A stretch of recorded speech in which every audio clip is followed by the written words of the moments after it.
Shirley, Julie, my dear, there's something you might as well know before these terrible people from the north burst in on us. well, why did you ask them to stay here? It was in the contract. Contract? I assure you, child, it was no pleasure for me to be forced to sell the story of your great-grandfather's life for common actors to perform before the gaping public. I'm not blaming you, Mama. After all, great-grandfather Britt Conway's memory belongs in a way to all the world. It does nothing of the sort. Britt Conway's memory belongs exclusively to this branch of the family. Yes, of course. Is that about great-grandfather? It's his private diary. I didn't know that he... No one but I knows what it contains, and nobody else will know, especially those busybodies from New York. I intend to destroy it. Oh, Mama! If they wish to write about his songs or the more respectable of his verses, that's their affair, but I refuse to have his indiscretions paraded before the public. Was my great-grandfather indiscreet? Everybody's great-grandfather was indiscreet. Your great-grandfather was indiscreet enough to write down his indiscretions. Mama, may I read the diary before you dispose of it? It would be of no interest to a well-brought-up young lady. Oh, yes, it would. And besides, I'm old enough to read almost anything now, except bits of Shakespeare. Anyway, how can I deny all those rumors in Battenville about great-grandfather unless I know the real truth? And you know, I think that... Miss Charteris, there's some foreigners here asking for you. Foreigners? Yes, and Mr. Sure think they ain't from Louisiana. Oh, well, that must be Mr. and Mrs. Kimbrough and Mr. Mont. Yes, and that's what they say the names is. Show them in, Liza Henry. Yes, Miss Charteris. I look awful. Mama, I promise to read only the nice bits. I'll go out this way so I won't run into any of Liza Henry's foreigners. And if we don't find it, there'll be no play. George, Oh, yes, my love. straighten your tie. You look like something out of a circus. What's wrong with circuses? Nothing, old man. I barked with a freak show on the Rex Evans outfit last season. Wonderful people, and quite out of the ordinary. If you're looking for a plot for one of your pictures, Mr. Mott, I've got... says she receives you all now. It's very kind of her, I'm sure. Keeping us all waiting like servants. An unfortunate simile, Valerie. Servants these days don't wait. Come on, George. There you are, my little man. Thank you, Mr. Kimbrough. And, stick around. I have a hunch we'll be going back to the planter's house. Okay. How do you do? You must be Mrs. Kimbrough. Welcome to Battenville. How do you do, Mrs. Charteris? This is my husband, George. This is my husband, George Kimbrough, the playwright. How do you do? Oh, yes, and Stephen Mott, his assistant. How do you do, How do you Mrs. do? Charters? I can't tell you how grateful we are to you for allowing us to invade your privacy this way. Are you from the South, Mr. Mont? No, why? You have such nice manners. Thanks. My dear, you're going to be positively inspired in this quaint old room.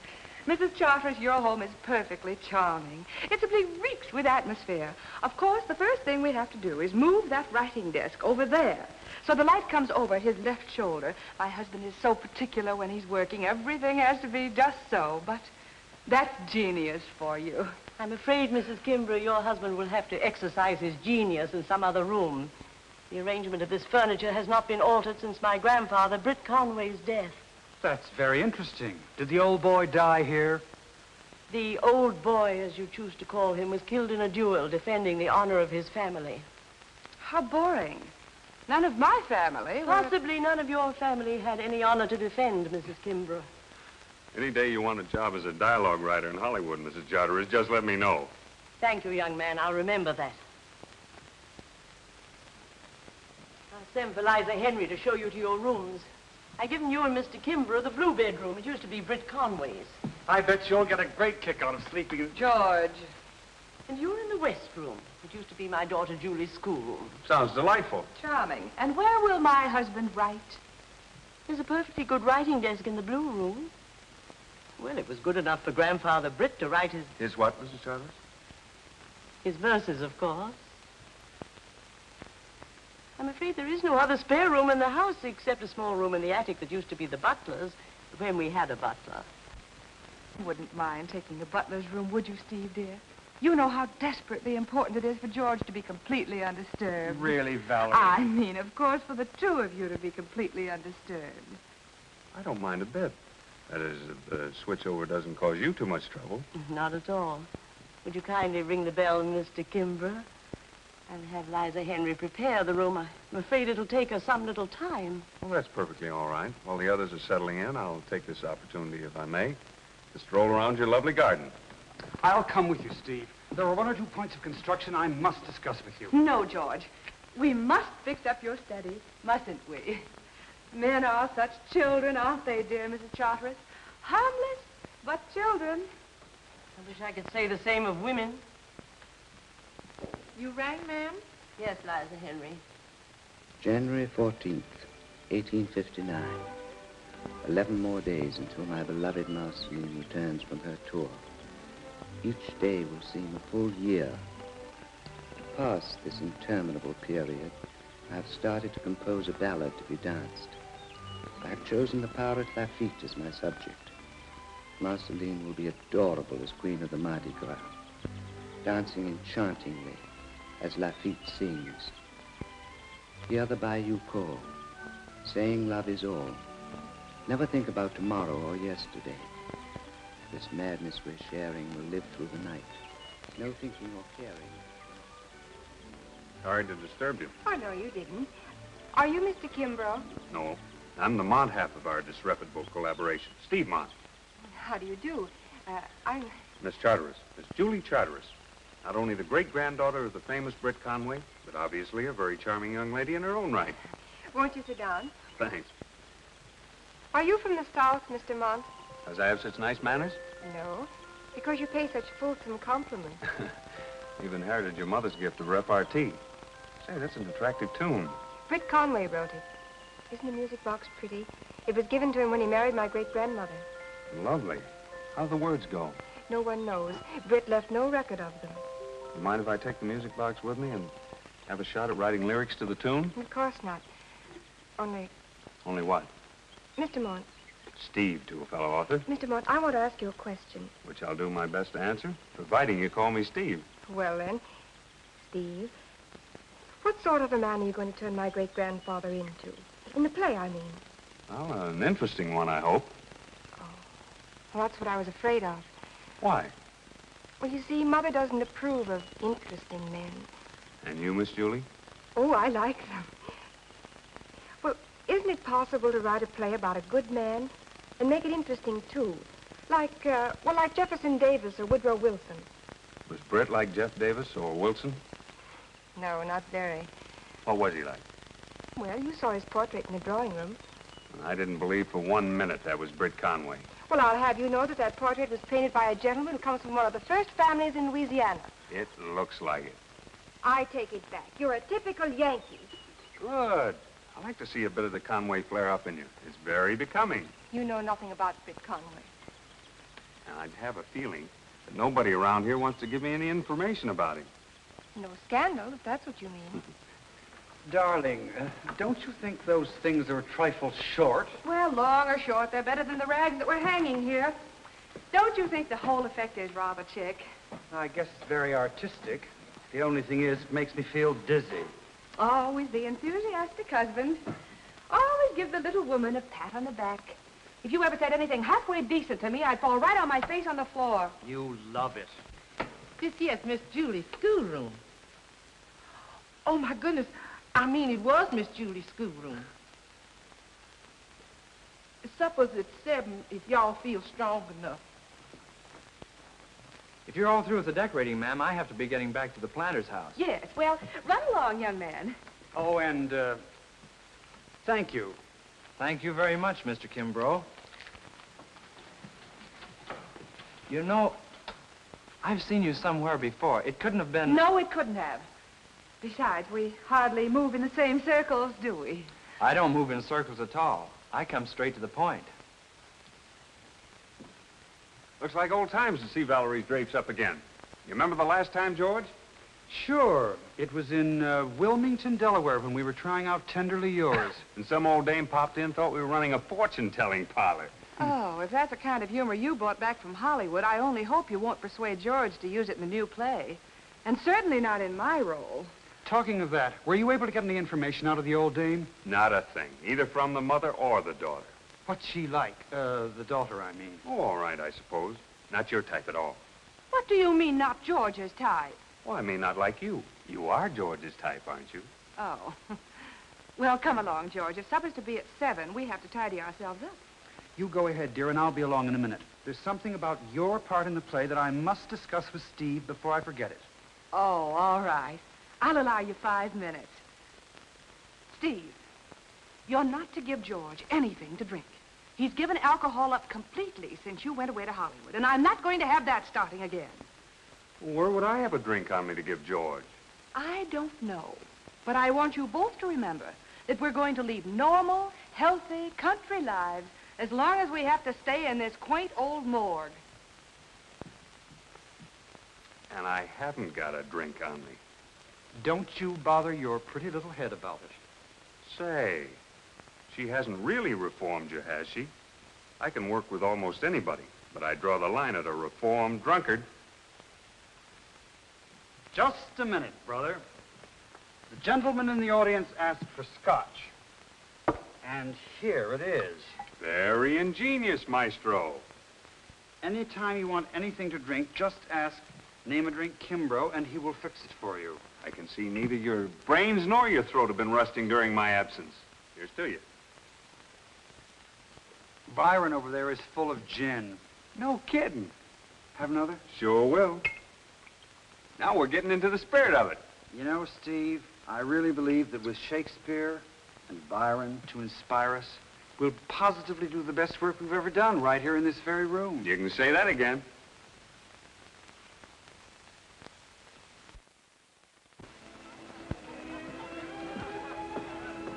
Hey, Marcel, Yes, monsieur?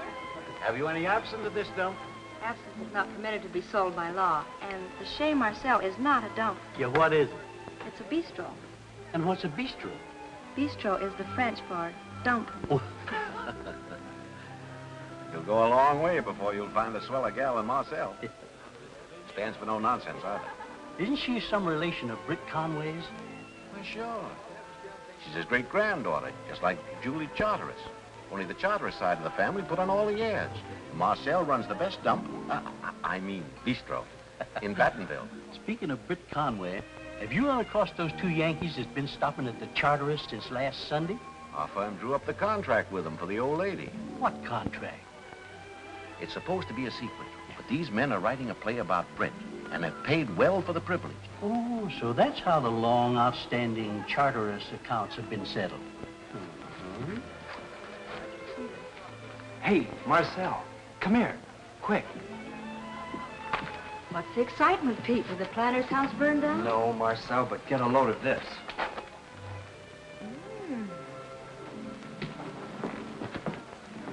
Valerie Volupte, the black lace bombshell of burlesque, now wowing the boys in vexations of 35. Who's she? She's the wife of Mr. Kimbrough, the dame who high-hatted me when I drove them over the Charterises last Sunday. You mean the wife of Kimbrough who's writing the play about great-grandfathers? Sure, and it's a perfect setup for us. What is? Let's sit down and I'll explain it to you. Don't you see? These guys are down here to get the real dope on Britt and your great-grandmother, only they've gone to the wrong house. They'll never get anything out of the Charterises, and you can give them the real lowdown. So I walk up to Mrs. George Kimbrough, and I say, "Hey, babe." And she says, "Young man, how dare you?" And then I whip out this paper. Then she faints, blackout, and where are we? Ah, but I'm still there when she comes to. And then I say, "Now you listen to me, kid." And she says, "What is it, honey child?" Being more democratic because of this paper. And I say, "There's a gal in this town called Marcel Conway, and she's a real descendant of old man Britt. What's more, she's got the real lowdown on him, too. She'll sell it to you, but for big dough. Then you people can write the play, and I can act Britt Conway in it." Well, she'll stall around a bit, and then I wave the paper in front of her face again, and she'll say, "Okay, pal, curtain." And then what? Then we'll be married. No, Pete. It's swell of you to dream it up, but it can't be done. Why not? I've played bigger parts than that in 10 shows. I know, it's not that. Well, is it because of him? Partly. more because of her. Oh, now you're talking like old lady Charteris. Maybe I am, but somehow or other I can't sell Marceline or Britt to a trick like that. Well, the Charteris side of the family have. Perhaps I have more pride about Britt's second wife than they have about his first. What's pride going to get you? It's going to keep me right where I am, doing a decent job in this joint. Being looked down upon by the wives of the guys who slip down here every chance they get to have some fun and a little music and a lot of laughs. And if you want to know the real lowdown, Pete, I wouldn't trade my lot with that of Cousin Julie Charteris for anything in the world. Atta girl.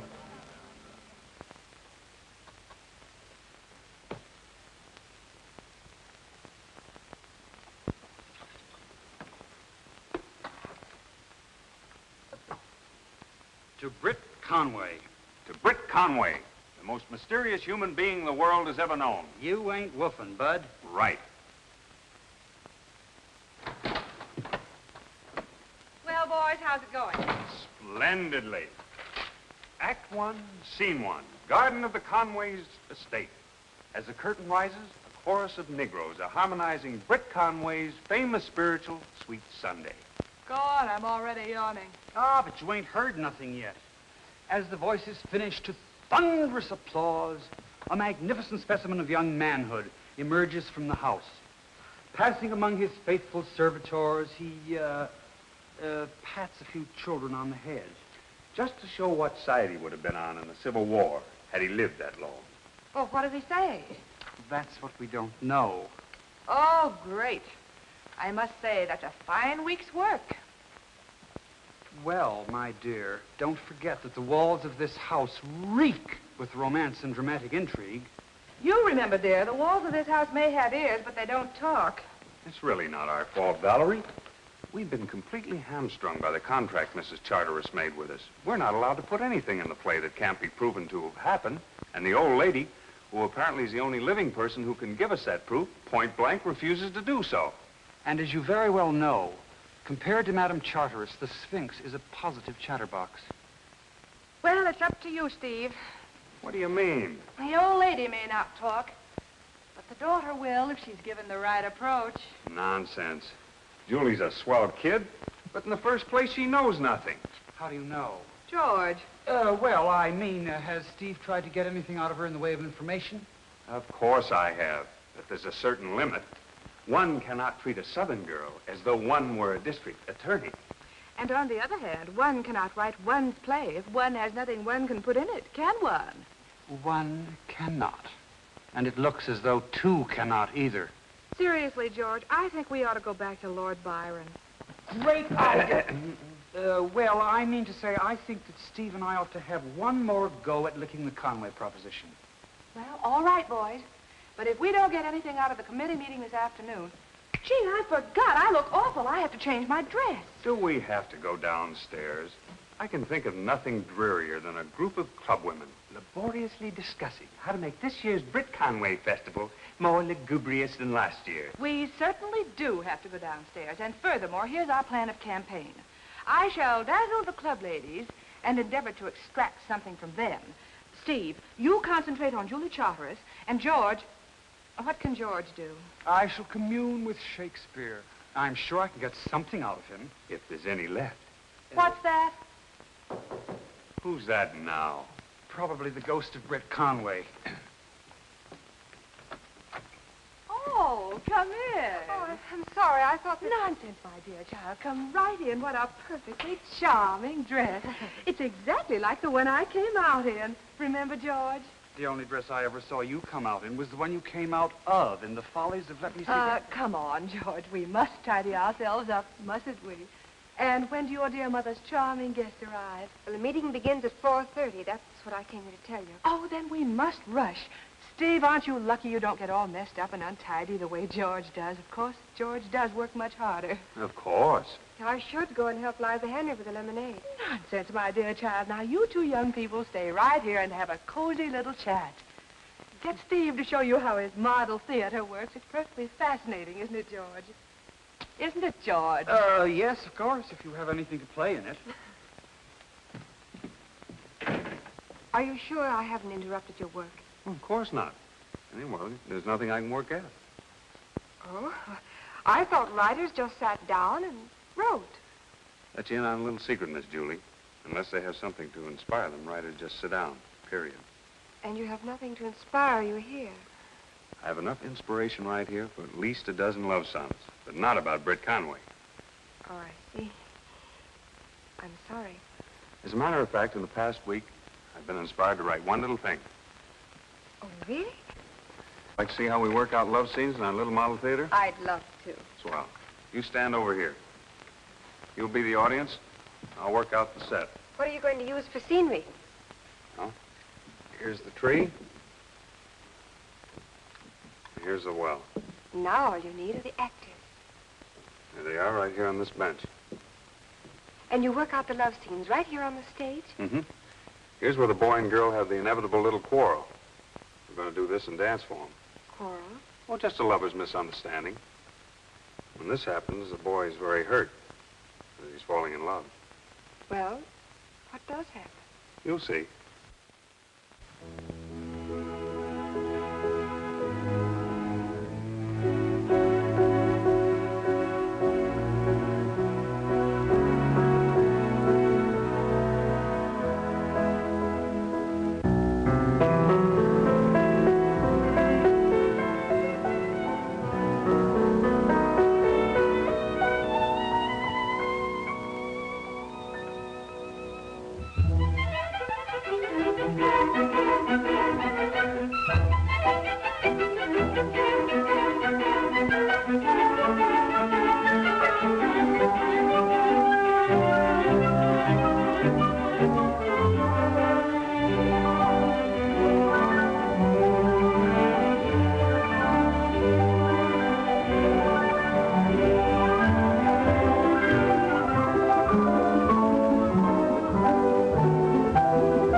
Did they have to quarrel? Don't lovers always quarrel?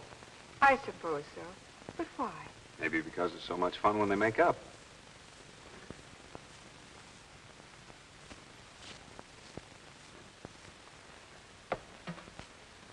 That's a better finish, isn't it? Miss Julie, the ladies are beginning to arrive now. I done told Miss Charters that you always help me with the lemonade. I can't keep on saying that. Y'all better come downstairs now. Won't you sit down, ladies? My daughter will be here immediately. Excuse me. You, I believe, are Miss Lanning? Indeed I am. Indeed I am. Well, isn't that nice? Oh, I can't tell you how proud I am, Mrs. Charters, to become social editor of the Battenville Gazette. Of course, I realize it's a tremendous responsibility, but I promise you that I intend to make the fame of my column ring throughout the entire South. I'm sure you will. Of course, we in Battenville were very fond of poor Hattie Cunningham, your predecessor. Whatever she wrote was in the best taste. Oh, indeed it was. And I can't tell you how distressed I was when I heard that after all those years of faithful service, they had to take her off to a mental home. That, Miss Lanning, is something we don't discuss in Battenville. Oh, there's that darling Miss Pape. Oh, excuse me. You're late, Julie. I know, Mother. I'm so sorry. Oh, how do you do, Miss Calhoun? I'm so glad you could come. I'd like you to know Stephen Morse. How do you do? He's writing a play about great-grandfather, you know. Excuse me? We're all mighty proud of Britt Conway in Battenville, Mr. Mott.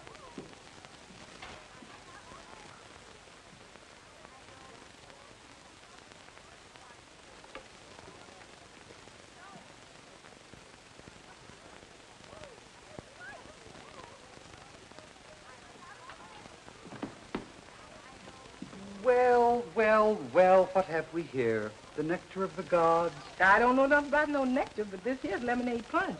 I can smell the lemonade, but where's the punch? Miss Charteris, she don't approve of no punch in lemonade punch. Quite right of Mrs. Charteris. Sure ain't no job for just one pair of hands. How right you are. Let me help you. Oh, Miss Charteris, well, she would have a righteous fit if she seed any of the guests helping to help. Well, I tell you what, then. I'll stay in here and mix the punch, just to keep it nice and cool, while you go on out and serve the food. You sure kind, Mr. Kimbrough. We appreciate your help.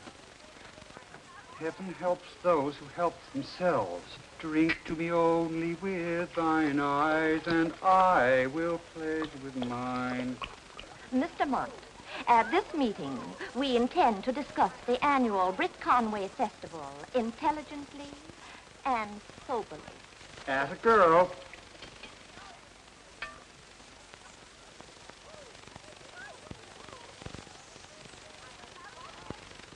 George, dear. Yes, darling.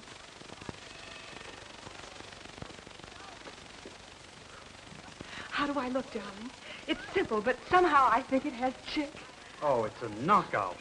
I'll see it is. What have you been doing hanging around that punch bowl? Waiting for you, my love, because I wanted to make my entrance with the best-looking woman in the place. Well, if that's intended as a compliment, take a look at what's inside. Get a load of Lady Macbeth. Yes, but Mrs. Charteris has outdone Shakespeare. What do you mean? There were only 3 witches in Macbeth.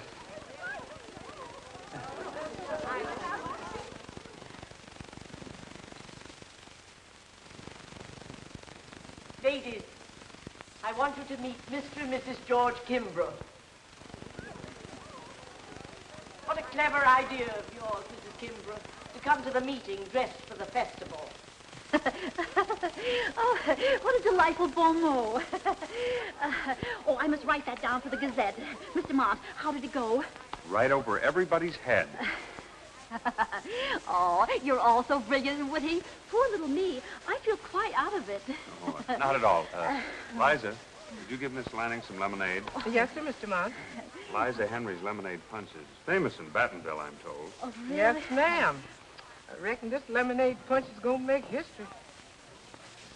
Why so pensive, Miss Julie? The lovers did get together, didn't they? The end of the dance. Lovers always do if they're honest with each other. Yes, I know, but you can't Yes, always... you can, if you're truly in love, as these 2 are.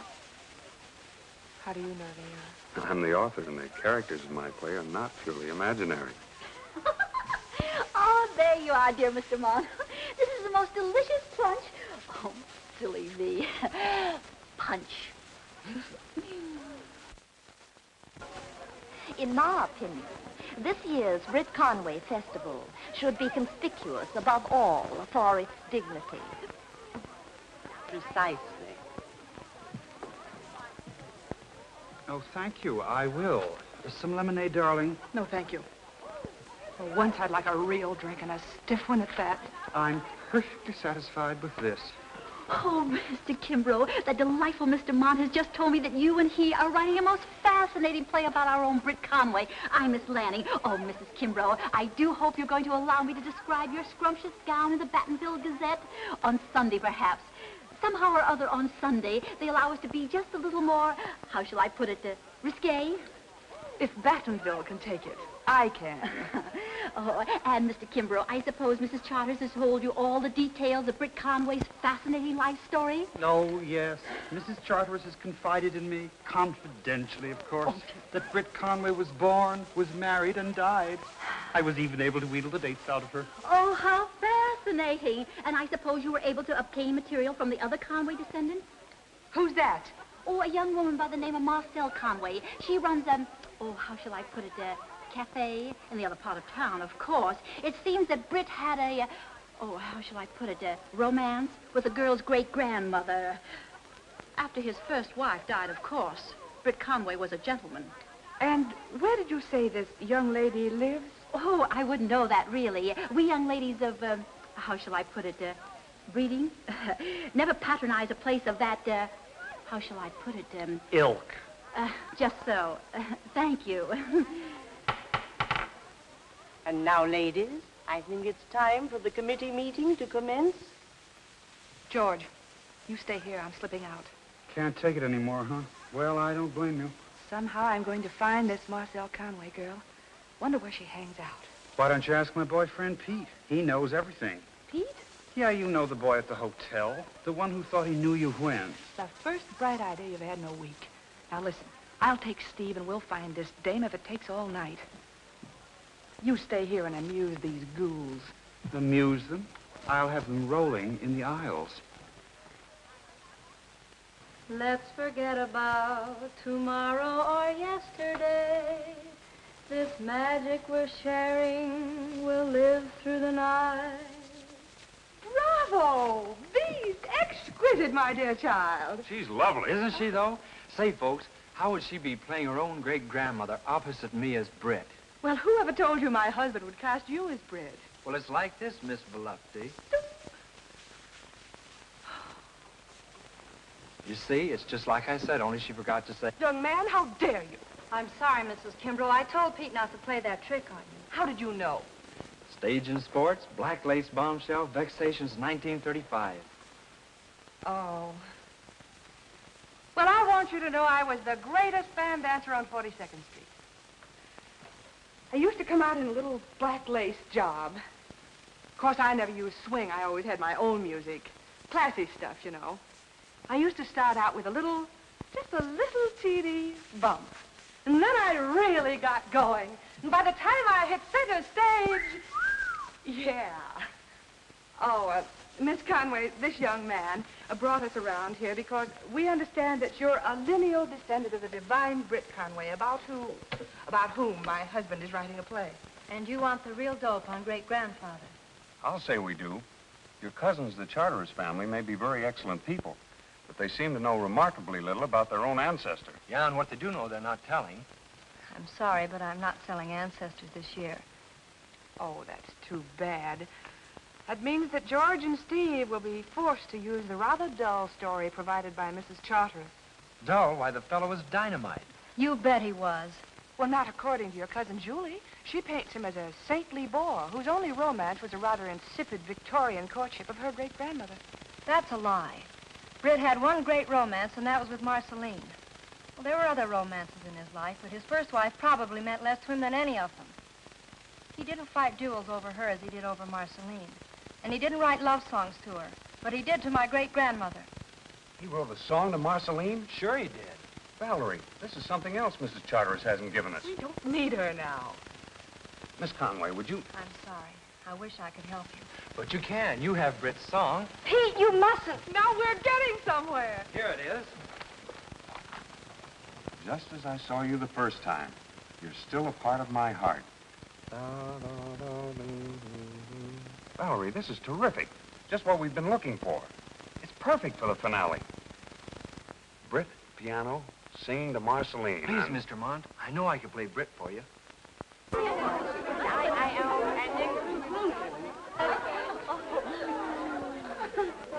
I know you will be pleased to hear that those eminent men of letters, Mr. George Kimbrough and Mr. Stephen Mont. Ooh, I'd like him for Christmas.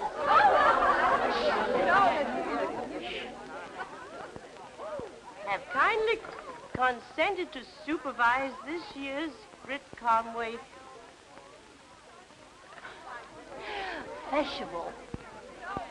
Festival. Meeting adjourned.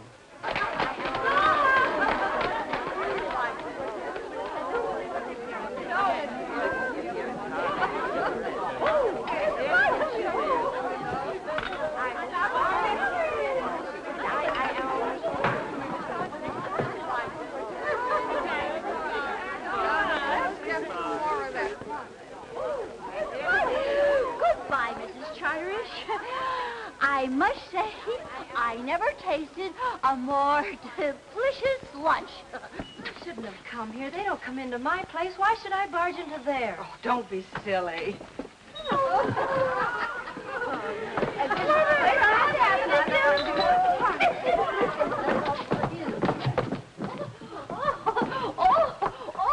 you're late. The meeting's over. And you should try the lush. Oh, it's to pinches. Uh-oh. I haven't seen anything like that since I was a bootlegger in Cedar Rapids, Iowa. Well, come on, kid. Is there anything left to tidy up? Only Miss Calhoun. Looks to me like she gonna be here to Judgment Day. I can't understand what could have gotten into Mother's gift. I can. So can I. What is the meaning of this? How dare you bring this woman into my house?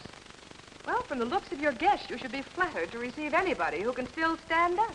Introducing the contestants in tonight's main event. On my right, battling Charteris. On my left, Kid Kimbrough. Be quiet, George. This is serious. We found Marcel Conway, a real descendant of Brits. Well, I'm very happy to know you. How do you do? Any luck?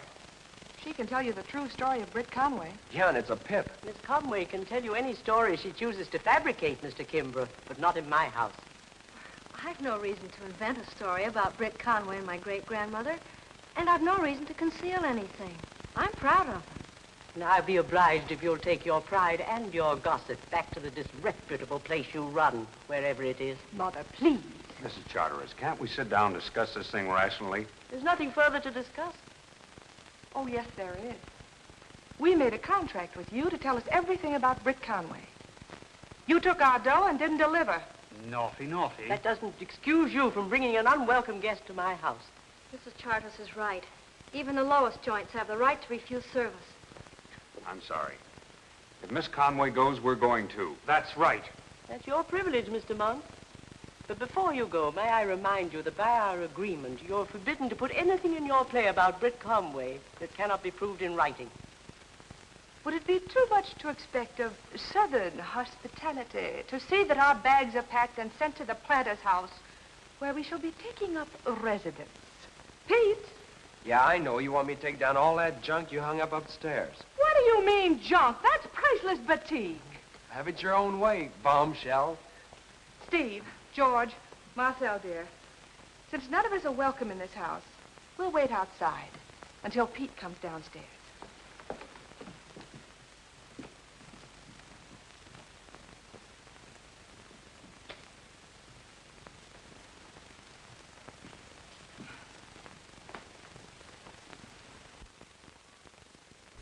You know, George, I think I'll hang the drapes in here before I put the batik over my bed. Oh, Valerie, why bother about drapes and batiks at a time like this? Why not? You boys are all set now, thanks to me. Marcel gave you enough material for 3 operettas. Incidentally, I think she'd be swell as Marceline. And what's the good of that, Valerie? You heard what Mrs. Charteris said. Unless we have proof in writing, she'll never give her consent. Don't be too sure. Get a look at this. Plans for Britt Conway Festival by Eurydice Lanning, Society Editor. At the magnificent home of the genial Mrs. Ambrose Charteris and her delightful daughter, known to her intimates as Miss Julie, the advisory committee for the Britt Conway Festival was royally entertained on Tuesday afternoon. The food was sumptuous and the punch was pernicious. The highlight of a remarkable afternoon was the announcement by our hostess that this year the festival will be supervised by none other than those 2 celebrated Broadway dramatists, Mr. George Kimbrough and Mr. Stephen Mott. What's so wonderful about that? Well, you didn't finish it. The cooperation of the two famous authors who are preparing a play on the life of Britt Conway based on the intimate tales of his life, as recounted by Mrs. Charteris, guarantees that the festival will be the most successful in the annual series. And for this, we have to thank Battenville's leading citizeness in social life, Mrs. Ambrose Charteris. Oh, What difference will that make? obviously you've never lived in a small town. Hey, folks, guess who's here? Miss Julie? No, the old dragon herself. How nice of you to drop by, Mrs. Charteris. Won't you sit down? Thank you, I will. I'm not as young as I was. We've just been reading about you in the Battenville Gazette. Yes. It was because of that I came here. The learning woman is obviously mentally defective. But the fact remains this idiotic article has placed me and my daughter in a most difficult position. How true, how true. I've no intention of mincing words. I was guilty on Tuesday of an unpardonable breach of etiquette under, I must say, extremely provoking circumstances. You ordered us out of your house. That's not quite true. We offered to leave, and Mrs. Charteris agreed. Let us say that I acted hastily. To put my cards on the table, I need you to ensure the success of the festival. And in what way do we need you? I happened to be rummaging in an old bureau today, and I found some papers in Britt Conway's handwriting. Unpaid bills, no doubt. On the contrary, they contain what I believe you Broadway people refer to as some hot stuff. So the deal is, we come to the festival, you give out the dirt. That is so. It's a deal. Okay by me. On one condition, Mrs. Charteris. My husband and Mr. Martin are being in complete charge of the festival, including the songs that are sung and danced. Provided they're genuine songs by my grandfather. Oh, they'll be the real McCoy. And over the choice of performers. You mean? Those are my terms. Take it or leave it.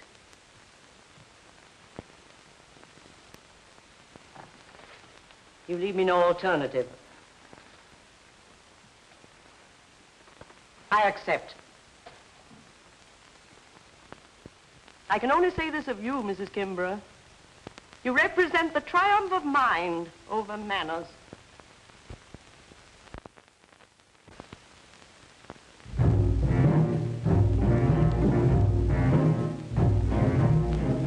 Hear the bayou call, saying love is all. Let's forget about tomorrow or yesterday.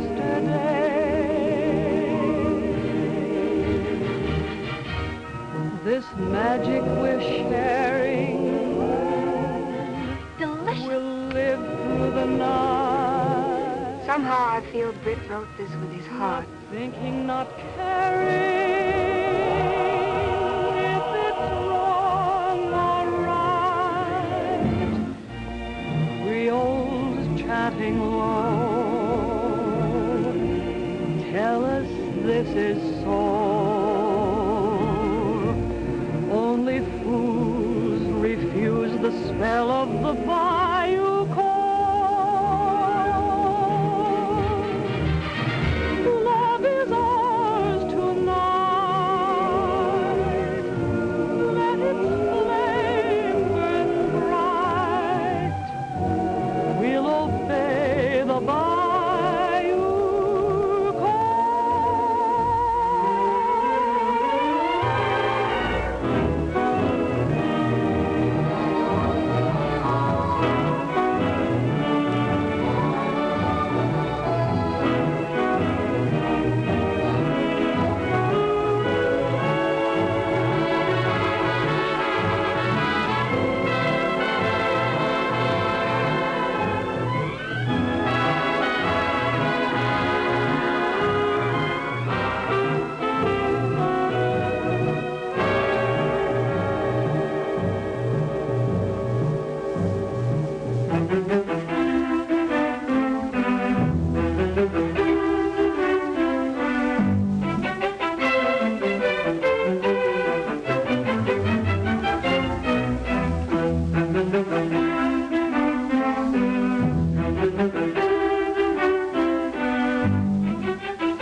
ladies and gentlemen. It had been my intention to have thanked Mr. Kimbrough and Mr. Mont on behalf of my grandfather, Britt Conway, for the performance here tonight. But I find I am unable to do so because the exhibition we have just witnessed in no way represents the character and ethical point of view of my illustrious ancestor. Oh, but it does. And I warn these gentlemen that if they dare to perform what we have just seen in New York or anywhere else, I shall sue them for vilifying the character of Britt Conway. What do you know about Britt's point of view character? I have no intention of entering a public debate. That's because you're afraid to. I'm not. You and your daughter are ashamed of Britt. Oh, you look smug when his name is mentioned. But you're scared to be proud of him as he really was. If you think he was great in your careful way, I'm telling you he was twice as great the other side of town. Speak a little slower, will you, dear? I'm a bit rusty on my shorthand. That's all. Can't waste any more time. I'm going back to the Chez Marcel where your husbands, that is, if any of you ladies are lucky enough to have husbands, are probably waiting to have a drink and some laughs with me. I'm sorry, Steve, if I've messed up the chances for your play. Oh, that's all right. Julie. Yes, Mama. Kindly escort me to the house. I must remind you, Mrs. Charteris, we made a little deal with you the other day at the hotel. I advise you to consult with my lawyers about that. And what about the Britt Conway papers you promised us? Your memory must be playing you tricks, Mr. Kimbrough. Good evening to you. Steve, there's something I must tell you. I'm afraid there's nothing you could tell me, Miss Charteris, that I'd believe. Come on, let's go to Marcel's place. We need some fresh air.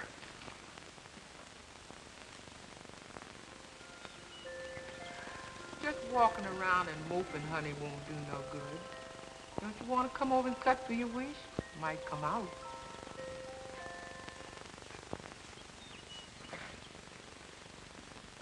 I wish I were dead.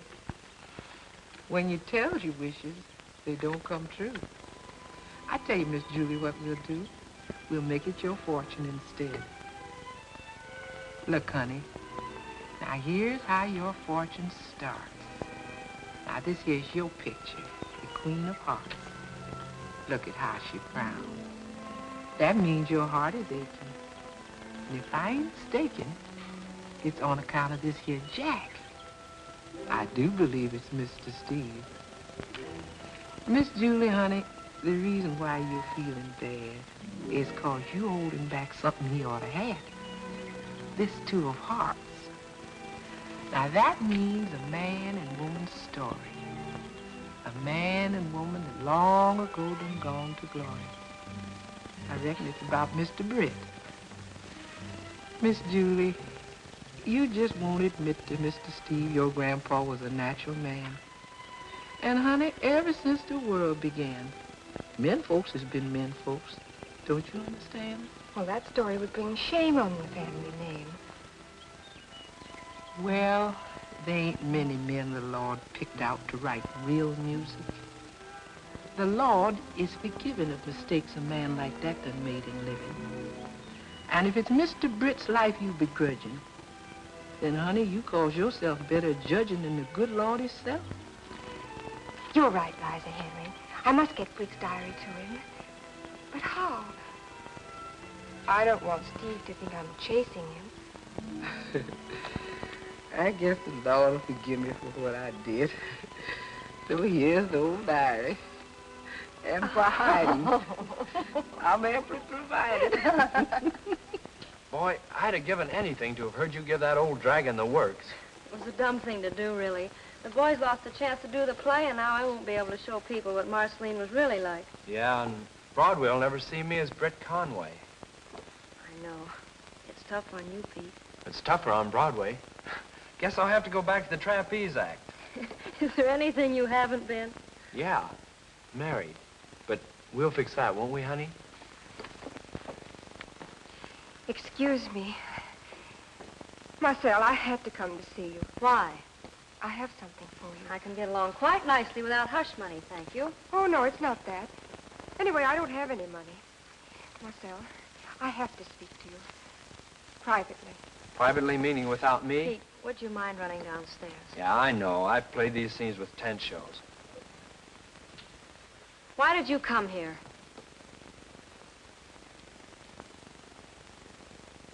I want you to give that to Mr. Mont. This looks like the real thing. It is. Handwriting's the same. Here's all about the first time he and Marceline met. Why did you bring this to me? Why not to Steve himself? Because, oh, I can't begin to explain, and you wouldn't understand. But please promise me one thing, that you'll never, never tell Steve, Mr. Mont, that you got it from me. Will you promise? It's a deal, Cousin Julie. Thanks. Marcel, please believe me. I must go. Do you know what I believe? For the first time, I believe that Britt Conway really did marry your great-grandmother. Thanks. Oh, well, thanks anyway.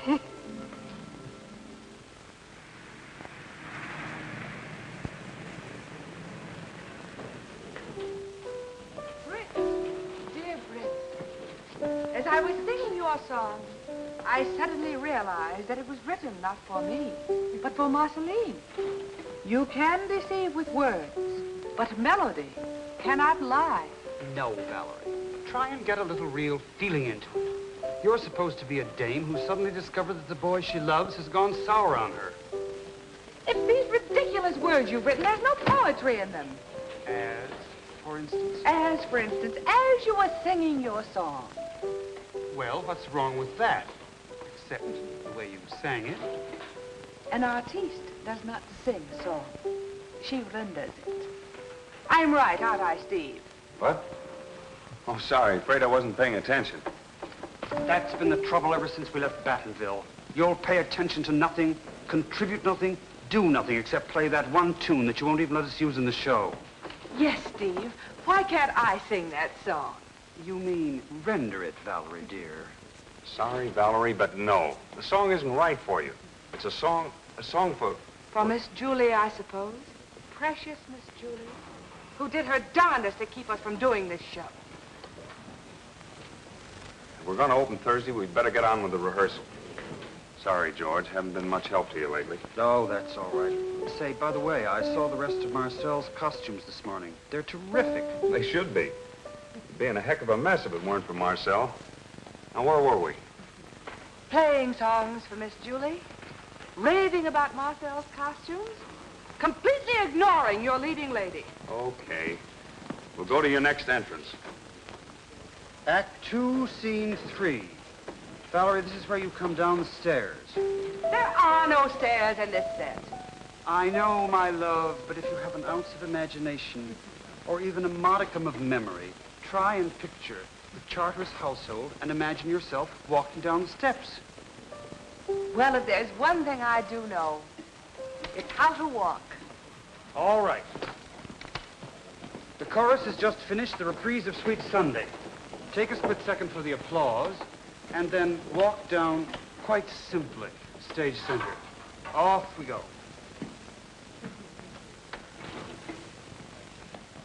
Oh, what have I done to deserve this? You've written a very silly play, and what's wrong anyhow? I said walk, not slither, slide, and squirm all over the place. You're supposed to be a Southern lady, not a snake charmer at Coney. Listen, George Kimbrough, and listen good.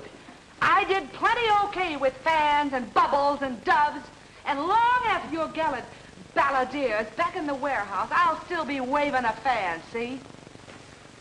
I shall now retire to my dressing room until you are ready to render your apology. Much as I admire my grandfather's compositions, don't you get a little tired of hearing that same tune all day long? I like it, Mama. Oh, thank you, Liza Henry. We'll come back in a little while and clear the tea things away. Yes, sir. What's the matter, Miss Julie? Ain't my molasses cookies good this time? Oh, they're delicious. I'm just not hungry, that's all. We ain't had enough to keep us there alive since Mr. Steve left. Why, Julie, there's a letter from your Uncle Horace in New York. Isn't that nice?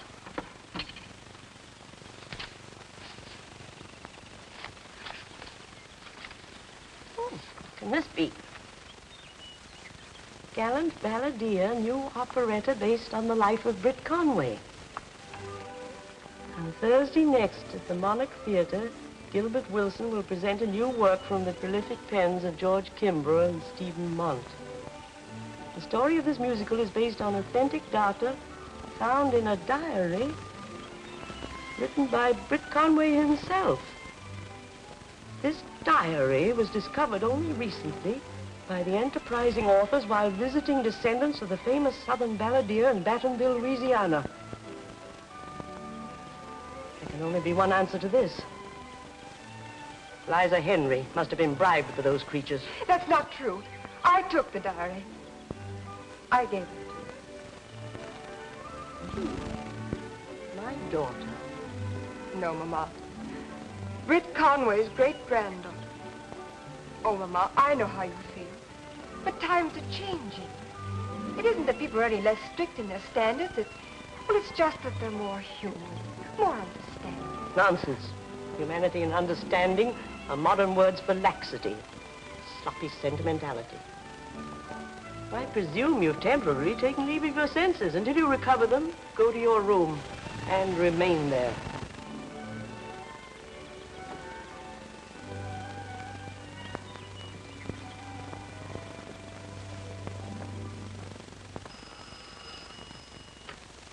Ladder's house? Yeah? Yeah, this is Pete. Who are you? Julie? Oh, Miss Julie Charteris. Why, yes, Miss Julie. I guess I know most everything. Where could you pawn an antique music box? Now, let me see. Why, yes, sure I know. Curtain going up. Take your seats, please. Curtain going up. Take your seats, please. Curtain going up. Take your seats, please.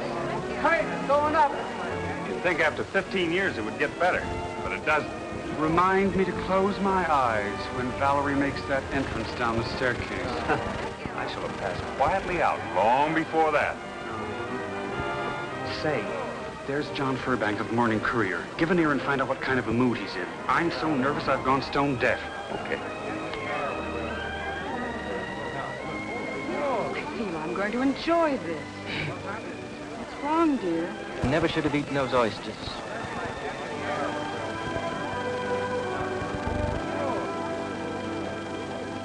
Well?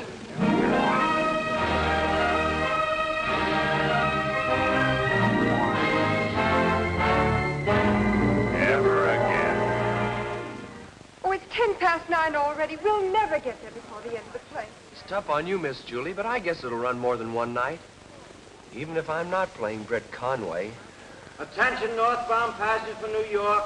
The bus has been repaired and is now ready to leave. When will we get to New York? Your bus will arrive at the 42nd Street Terminal at approximately 10:55 p.m. Take your seats, please.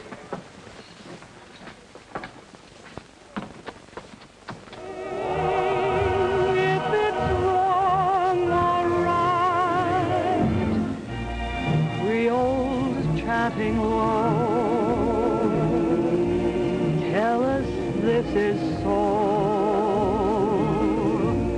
Only fools refuse the spell of the bayou cold. Love is ours tonight. Let its flame burn bright. We'll obey the bayou call.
more scene, we're out of our agony. Do they like it out front? Crazy about it. Crazier about you. I wanted to tell you, Marcel, that if it hadn't been for you, the show never could have gone on at all. I'm good, Steve, but not that good. I meant the diary. If you hadn't found it for us, there never would have been a gallant balladeer. Steve, dear, I'm going to do something I've never done before. I'm going to break a promise. A promise?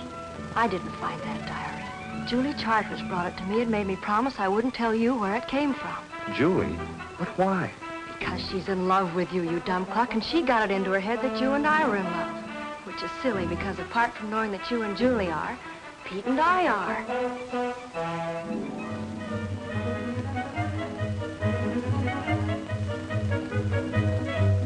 Get ready for the finale, Miss Conway. You got a couple $100 on you, George? Just about. Give it to me. Why? Shh. If you people aren't enjoying the show, keep quiet so that others can. Sorry. I've got to get to Battenville right away. You mean before the show is over? What difference does the show make? This is important. Give me the dough. I was going to take Valerie to supper on this. Ah, well, Valerie eats too much anyway. Will you keep quiet? I'm very sorry. Say, Steve...